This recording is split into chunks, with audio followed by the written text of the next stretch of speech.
Good evening, everyone. Before we begin, we're going to do a little exercise just to make sure that we're awake. So I want you to turn to the person to your left, shake their hand, say hello.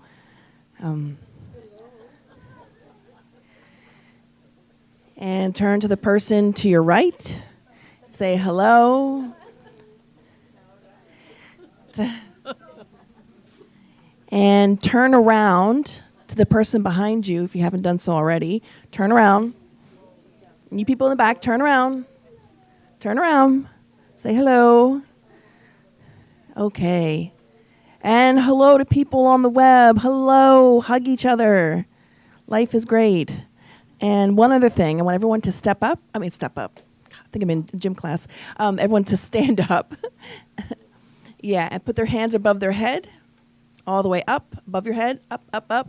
Clasp your hands together and go to one side and the other. All right. Okay. All right. Take a seat. Congratulations. You are awake. Congratulations. You are here. We wanted to get the blood pumping and we wanted to get some oxygen to our brains, so we're really paying attention to today's talk. Which, thank you, Leo, for giving a bit of the introduction. We've been studying this book, Jesus and Duty. Jesus in Our Day, This chapter is entitled Jesus and Duty. It's an amazing book, and if you haven't had a chance to purchase it yet, we have books for sale here. It is it's a chapter book, and it has basically different messages about different topics, which are really relevant for us today. So when we think of the word duty, what do you guys think of? What pops into your head when you think of the word duty? Responsibility, Yasko, okay. Someone else said something else. Work, Maria said work. Responsibility, work. Anyone else? Duty, Leo? To respect the free will of others, okay. Obligation, commitment. Okay, obligation, okay. Well, let's see what the internet defines it as. It defines it as a moral or legal obligation to ensure the safety or well-being of others. You also can use the word responsibility to also define it as well. But today, of course, we're at the Spiritist Center, so we kind of want to have the Spiritist perspective on what duty means. So we're going to be touching on duty from a moral, ethical perspective, if you will, not so much duty in terms of your duties at work or things like that, but more on a much more deeper spiritual level, obviously because we're here at a Spiritist Center. So do any of you think that Spiritism defines duty any differently than what we just talked about? He also says, I don't think so. Think it's the same. Okay. Courageous. Thank you for sharing that. It's more on a personal level. Okay. Maria thinks it's more on a personal level. Okay. Who wants to see the answer? Let's see. So this is from the Gospel According to Spiritism, chapter 17, item 7.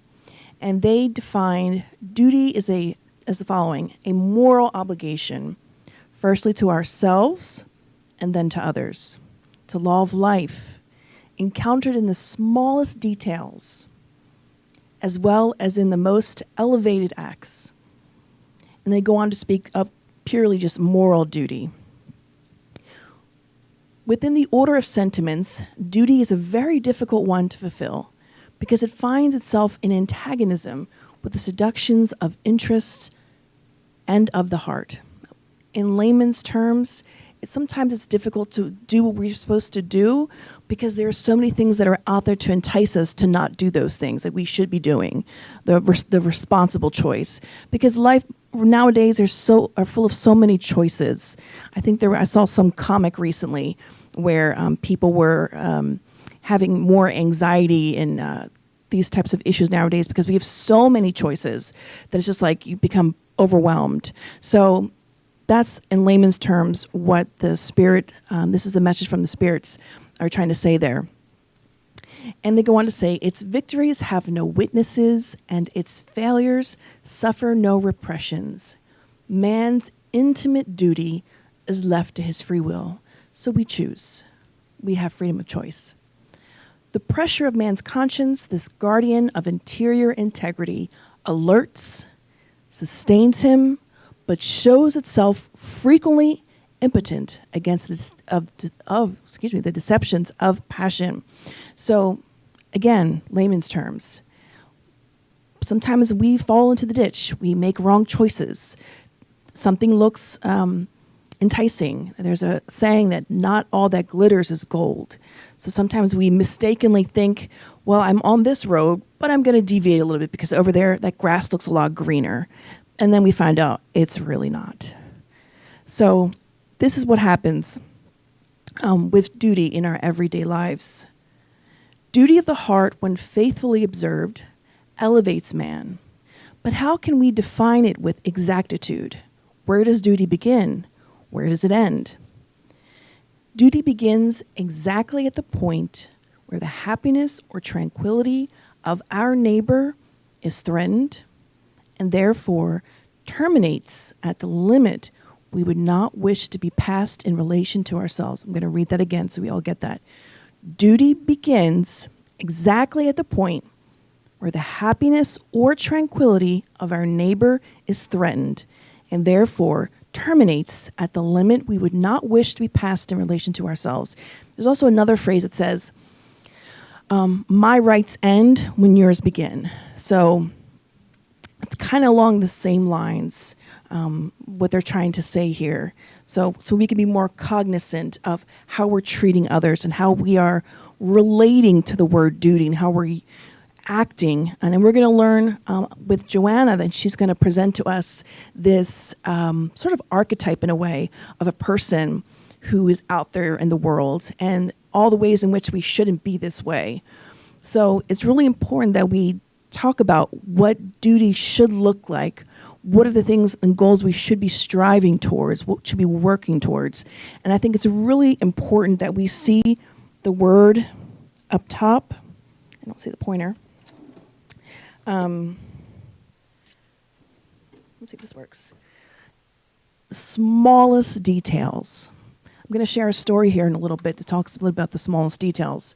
But we often don't think, like when you're walking to take your trash out, or you are walking outside and you see the trash man. Does anyone greet their trash man?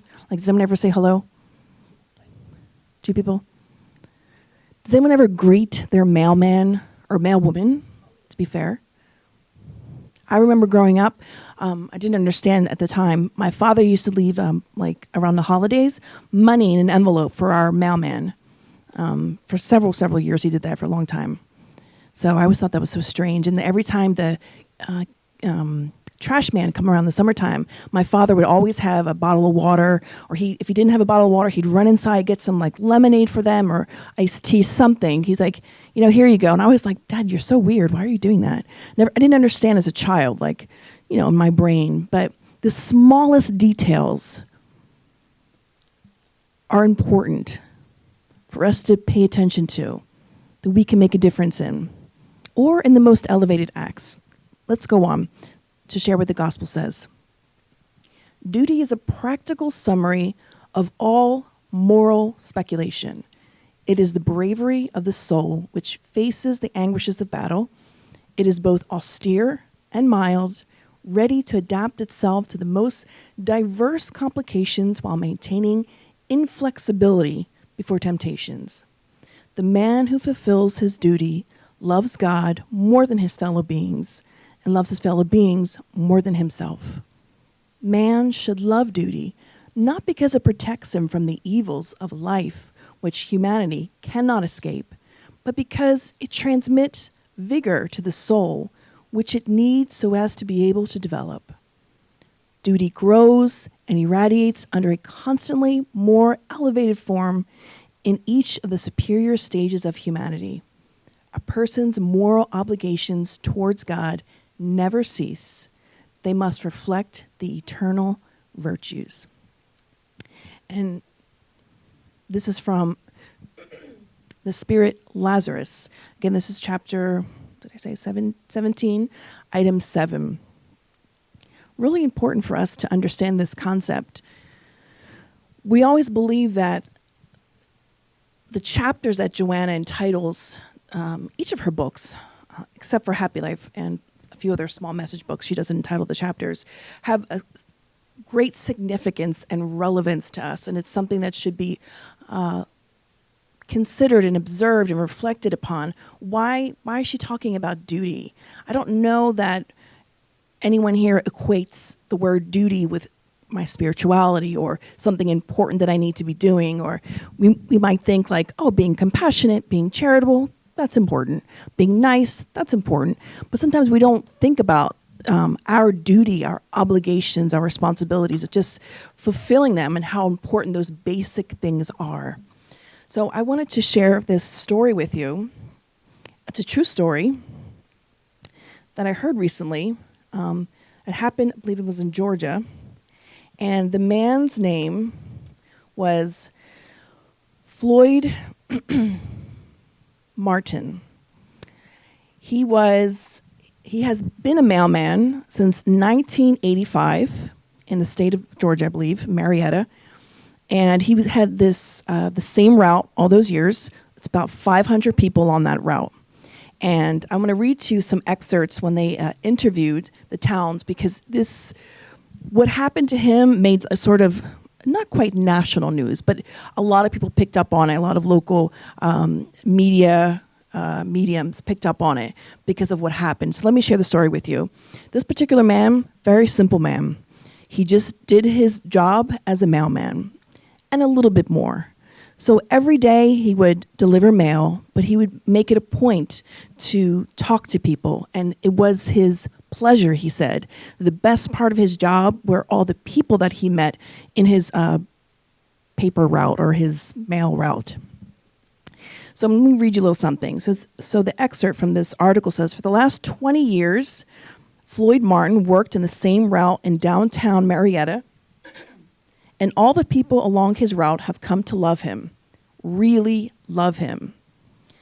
One particular neighbor, Sarah Bullington, says, he's really part of our family, who has lived in the neighborhood for 11 years, Sarah, not him, told BuzzFeed News, he's really just special. Martin told BuzzFeed News that the best part of his job was all the people he met and befriended over the years. He stated, quote, they would invite me to dinner. On holidays, they would try to make sure I wasn't alone. They would bring gifts to me. If my truck broke down, which it did, they would come and check on me. They were there for me. So when one of the neighbors learned that Martin was planning to retire a couple months ago, they knew they had to do something and send him off in style. So there's a few women that got together one day and were talking about, hey, we know that Floyd is retiring. Let's do something. So they were familiar. Most of the people in the neighborhood lived 10 plus years. A lot of the neighbors knew Floyd for those 20 plus years that he worked in that neighborhood. So they really had come to love him. He was the kind of person where the people in the neighborhood said, when my child had a birthday, he would leave money in the mailbox in a card.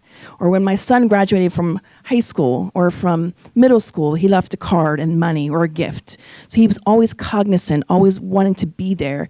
And when certain neighbors lost their loved ones, he was there to comfort them and be there for them and go and have a cup of tea or a cup of coffee with them, just to give them someone to be around. So these, let's say 3 ladies got together and decided that they were going to invite all 500 people that were on his route. So what they did is they put out letters and flyers to all 500 people on his route, and they asked every single person to decorate their mailbox, and also they wanted to throw a really big, huge party for him. So they didn't know how many people were going to turn out, but it turned out close to the 500 people who actually came out to see him. And someone, perhaps one of these ladies, had recalled that over the years, Floyd had talked about wanting to go to Hawaii when he retired. So So all these people in his paper route raised a little over $30,000 for him when he retired, for him to go to Hawaii. So these are just some pictures of the mailboxes that people, 500 mailboxes that each person, each house decorated for him. Imagine, he's just a mailman. I mean, when you read the stories of him, you can Google him online. There's several media outlets that talk about his story. It's so moving. How he touched the lives of so many people. As you can see, I don't know if you could tell so much from this picture here, but there's like a whole block, and there's all other pictures as well. I couldn't bring all of them. Pictures of so many people that really consider him part of their family. So this was a guy who did something very basic. He fulfilled his basic obligation with, although it seems small probably to most of us, like he's just a mailman, he's not something of great significance, perhaps you might think, but he actually made a huge difference in hundreds of people's lives. This man was beloved. So you have to imagine the impact. And people had made comments that his aura, being around him, was just so loving and kind, and he was quoted saying that with all the evil that's in the world and perversion, he really wanted to be someone that was good and support for his community and just be there, and that's exactly what he was. I've never heard of a story like this before, so it was pretty amazing what the impact of one person's good-natured heart can do. And when we are willing to fulfill our basic responsibilities and obligations, to do what is right in our lives, to do the right thing, to make the right choices, and the positive impact that can have on others, the domino effect that it had in the lives of others. You can read multiple other stories of how he touched the lives of those people on his paper route. I think the mail route, I need to stop calling it paper route. Widowed women that were alone, anything you can imagine, people that were going through cancer, people that were going through loss, people that had new babies. Every person, he tried to be involved and be supportive. So something amazing. And actually, it's people like this, that very simple and basic, that we can look up to in a way because of how they lived their lives. So we wanted to bring Floyd Martin and his life and all that he did as sort of a model, in a sense, of how we should be living our lives and completing our responsibilities with great love, tenderness, and care. But let's go on and discuss a little bit about how Joanna is going to be bringing the idea of Jesus and duty to us. She says the following: there can be no doubt that countless people unconsciously believe they deserve to have it all. We don't know anyone like that. They even think the sun shines because they exist in order to provide them with light, warmth, and life. They lock themselves up in their self-bestowed values, but when confronted with reality, they become embittered or rebellious and lapse into aggressiveness or depression. So these are some of your narcissistic people. They're self-centered, only thinking about themselves. But she goes on to more detail to talk about this type of person. She says they do not assume responsibility or fulfill their duties. On occasion, they do make a commitment, but soon abandon it, accusing others and feeling wronged. They are demanding regarding other people's conduct, yet forgiving concerning their own errors. Always in a state of confusion, they become a heavy burden on the social economy, creating unpleasant situations. I'm going to go ahead and continue to read on, but I want us to reflect, because I know it's very easy for us to begin to think about someone we might know or some person we encountered in our lives. But let us be aware, one of the things that Spiritism brings to us is for us to become more self-aware and not to begin becoming someone else's keeper, meaning not to think about all the issues that someone else has. It's meant for us to reflect. So she's bringing this sort of example of this person, but this particular person, maybe we have some tendencies similar. Maybe you might have found yourself on some level relating, even ever so small. It's important for us to pay attention to what she's talking about and reflect within ourselves and not start thinking about that one cousin you have, or that uncle, or your neighbor, or your, husband, wife, whatever, friend. It's important for us to do self-reflection. I don't want us to go through this and be constantly thinking about somebody else and not thinking about ourselves first and reflecting. She goes on to say, easygoing and agreeable when esteemed. They become rude and thankless if not regarded as they think they should be. Affable in success, they become aggressive when struggling. We've all encountered this type of personality. Again, whether we carry a little bit ourselves, whether we've had some of this in our lives, whether we've actually had an encounter with someone who was exactly like this, or you might say somebody in the government is like this. But let us continue on and see where Joanna is going to take us. They forget that life tests our courage, our morals, and that we all have non-deferrable duties towards it, our neighbor and ourselves. It's the last line, it's at the bottom, and I apologize for the people in the back who might not be able to see it, but it's a very significant line. All of this is significant. But as she ends this particular paragraph, it's very important when she brings to mind that no matter who you are, no matter what your situation, we all have non-deferrable, meaning non-transferable. I can't give Dione my responsibilities. I can't pass it along to her. It's mine and mine own to take care of.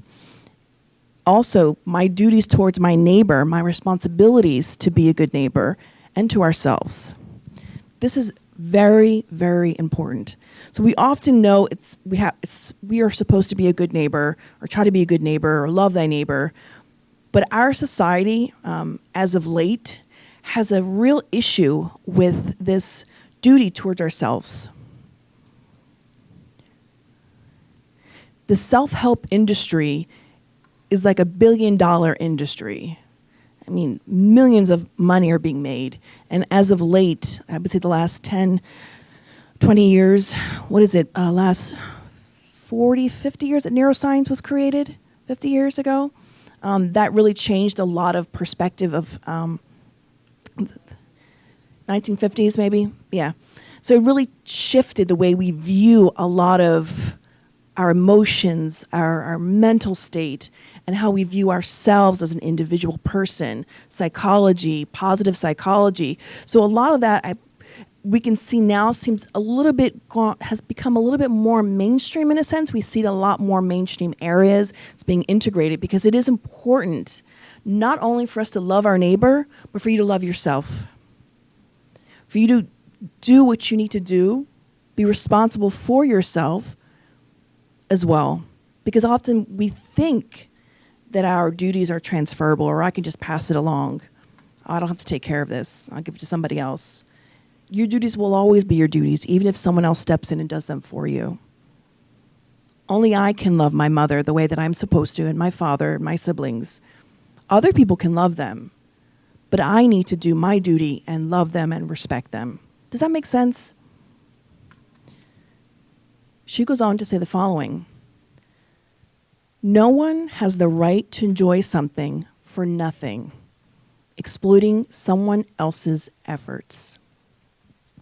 The prize is the honor conceded to the victor who has endeavored to achieve.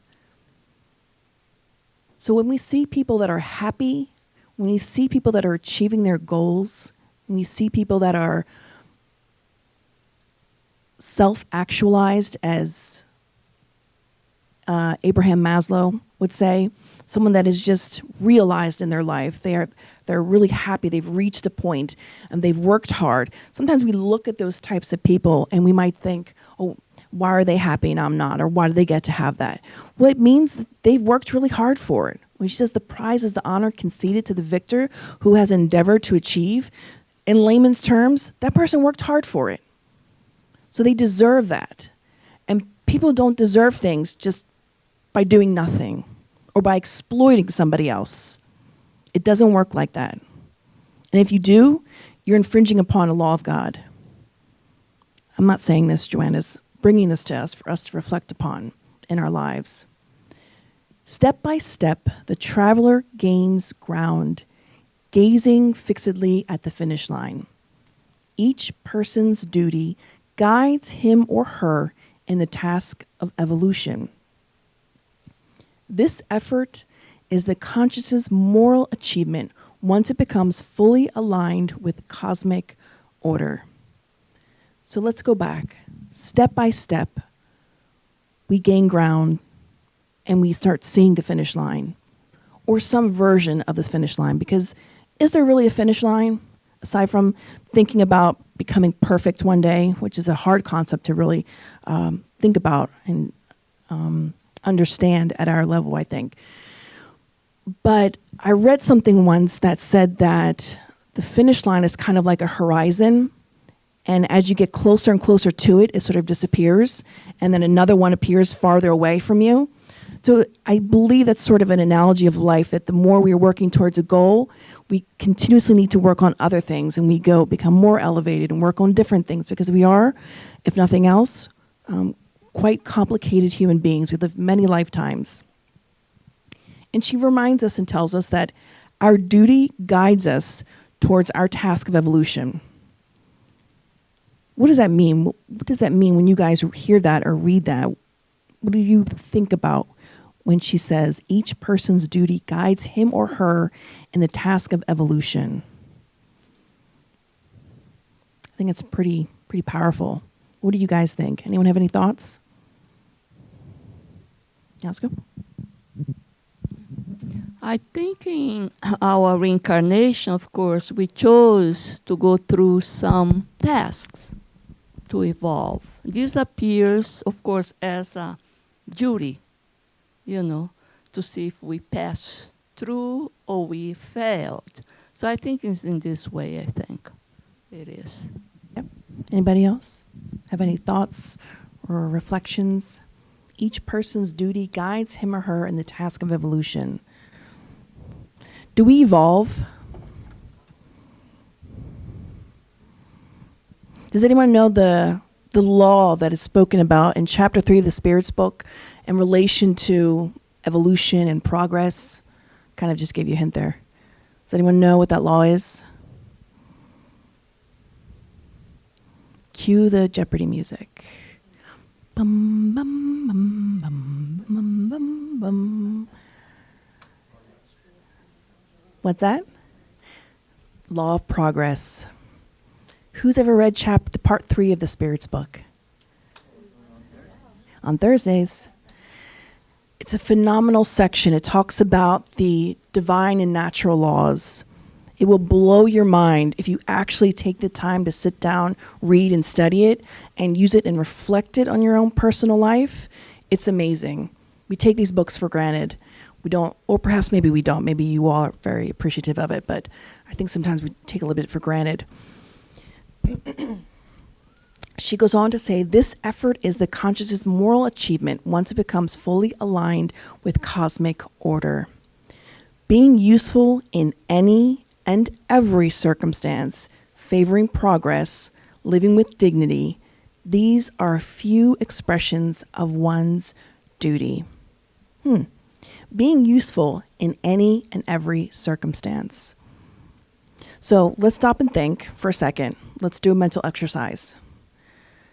So I want you to think about the last circumstance you found yourself in this week, and whether or not one of those circumstances you were as useful as you could be, or could you have been more useful? Could you have been more helpful? Could you have done more? In the Spirit's book, I want to say it's in part 3, Law of Charity, Love, and Justice, I believe. If not, someone else correct me if I'm wrong. But they talk about when they discuss charity, that charity means doing all the good that is within your power to do. Not a little bit. Here's a penny. Here's an hour of my time. But doing all the good that is within your power to do. The majority of the patients that I deal with on a day-to-day basis 50%, or probably there's a much higher percentage, have some sort of emotional or mental challenge, issue within themselves. And many of them tell the story to us, the nurses, when they talk with them, about their experience with suicide and wanting to take their own lives and days leading up to it. And one of the things in the hundreds of stories that I've heard that really has always stood out to me were the stories of really just wanting something so basic in life. Walking down the street and just hoping that the person who's going to walk by you says hello to make you feel alive, that you matter, that you have purpose. And seeing that person just walk right by you.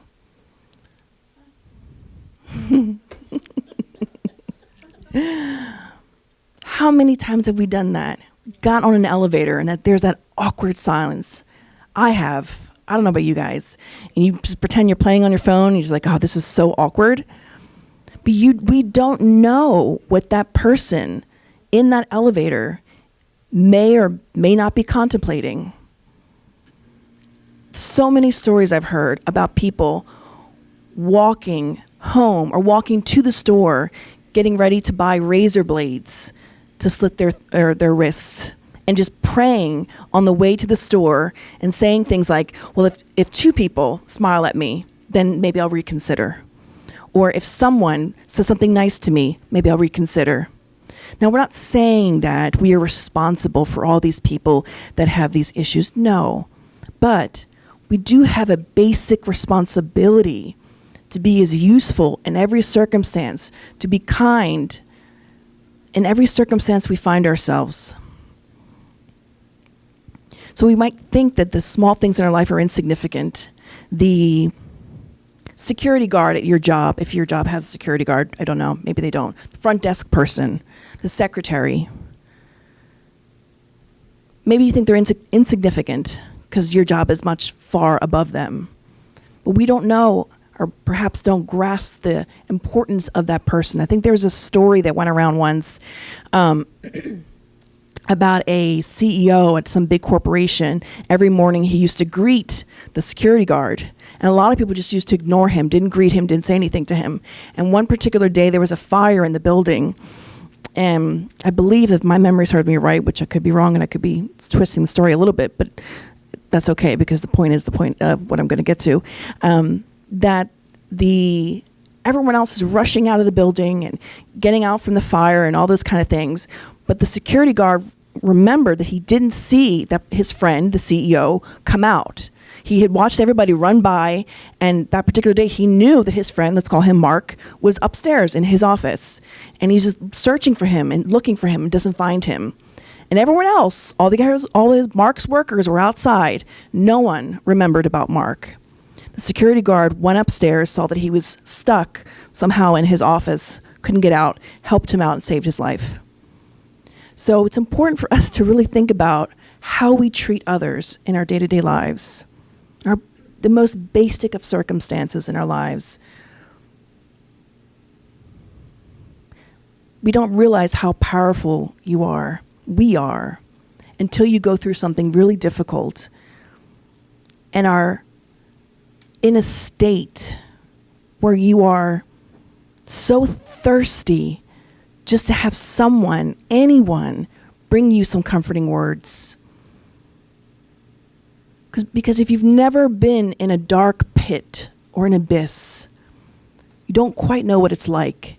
But to have someone say something positive to you or that's really, truly kind brings you up out of that abyss and does a world of good.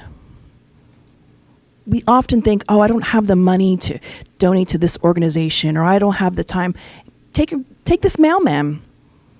Look at what he did. He didn't travel to Africa, I don't think so, to save people, which is great if you can do that, because we all have different missions. But he took what simple life he had and was just kind to the people around him that he encountered every single day, and he lived with intention. Something for us to think about. Joanna goes on to share a parable. The parable of the two sons. Is anybody familiar with this parable? No? It's not the prodigal son. No. Is anyone familiar with the parable of the two sons? Leo, you said yes? Nope. Not in the boat. What's that? No. Nope. All right. There are a lot of parables that Jesus told. So it's okay if you don't know it. I honestly didn't know it myself before we were reading this book, but came to find it out. So it's the parable of the two sons. I'm going to read to you what Joanna says. In an unforgettable parable, Jesus delineated the behavior of a man who puts forth the effort to deserve respect, demonstrating his fragility as well as his desire for self-renewal. In Matthew chapter 21, verses 28 through 32, he writes, "There was a man who had two sons. This man said to the first son, 'Son, go and work in the vineyard today.' To which the son replied, 'Yes, sir.' But upon thinking it over, he decided not to go. Then this father made the same request to the second son, who said, 'I will not.' However, he felt bad and went. Which of the two did the will of his father?" Does anyone know what that answer is? Which of the two did the will of his father? The second.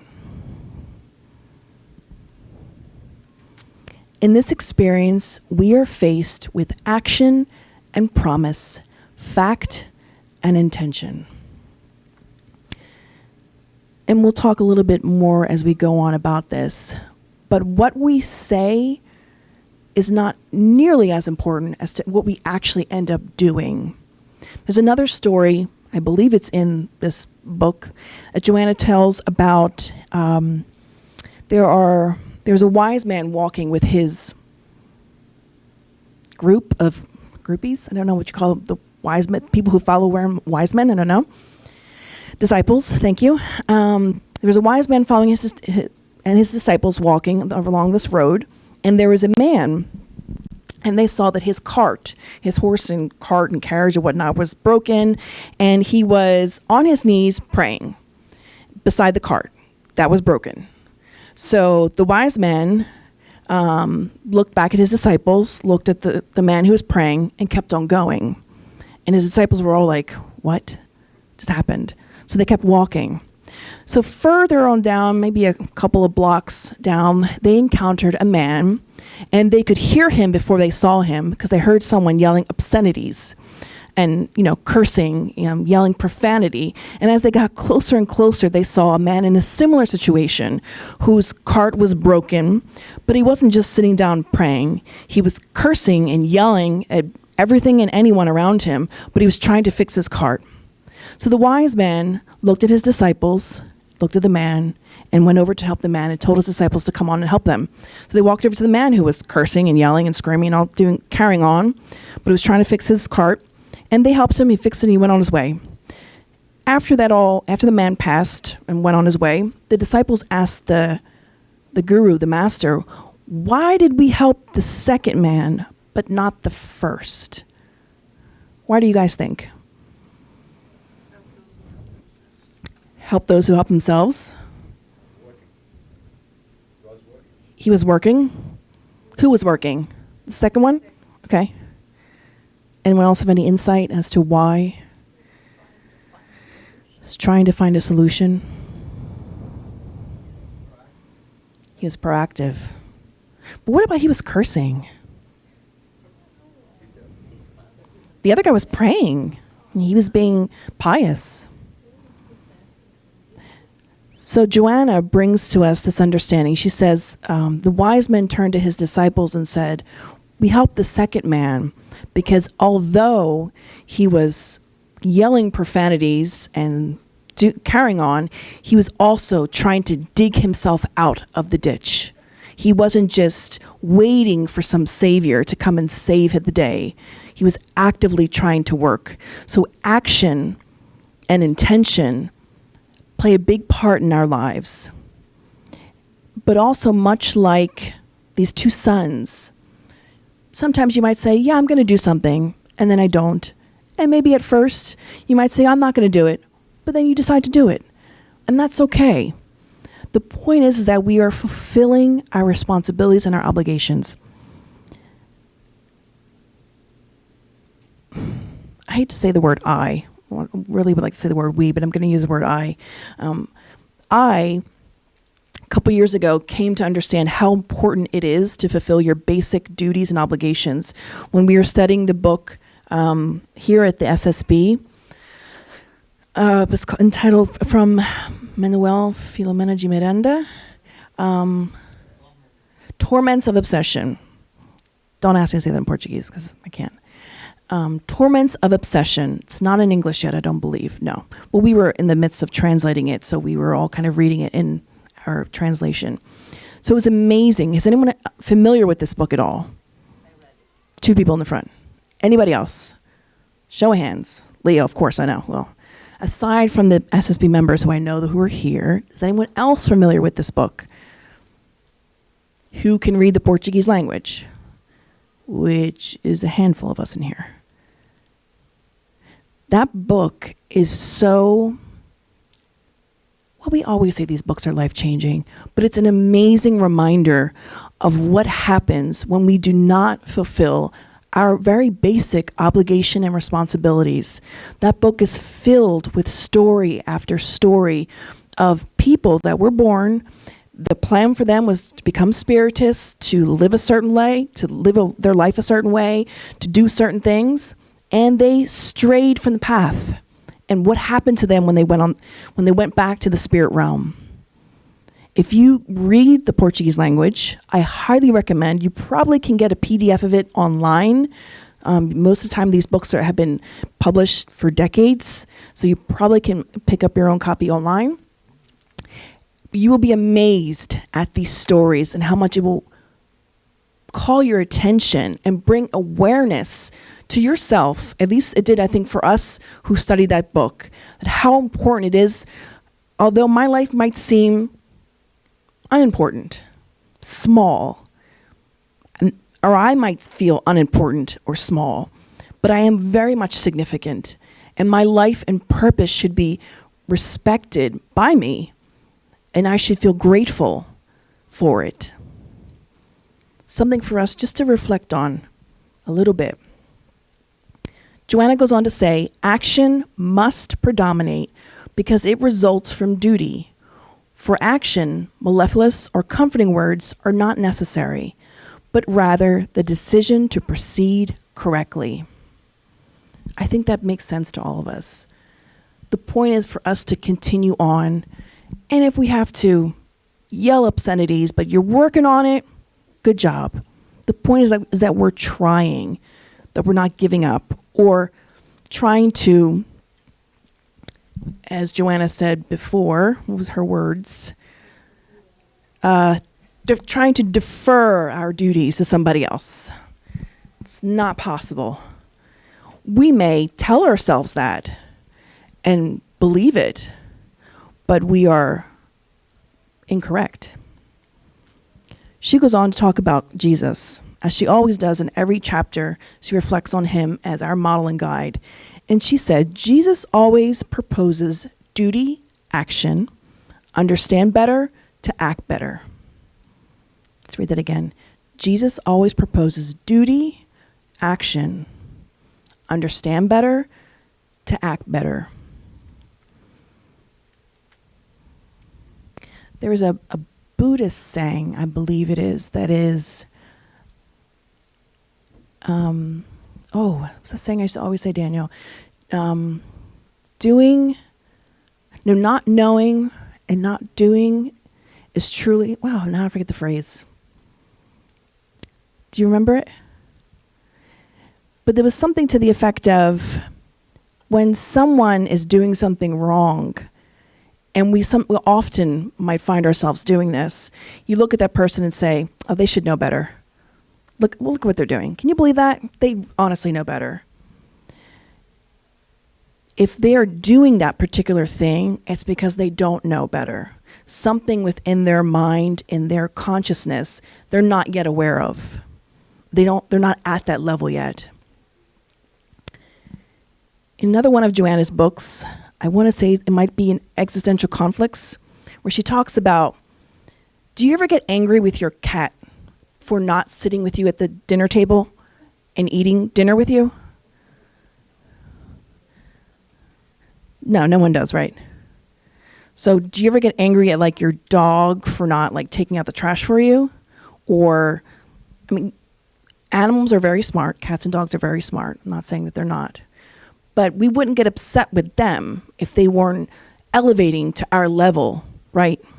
So Joanna uses that as an example to equate with how we should look at others that are not meeting our expectation.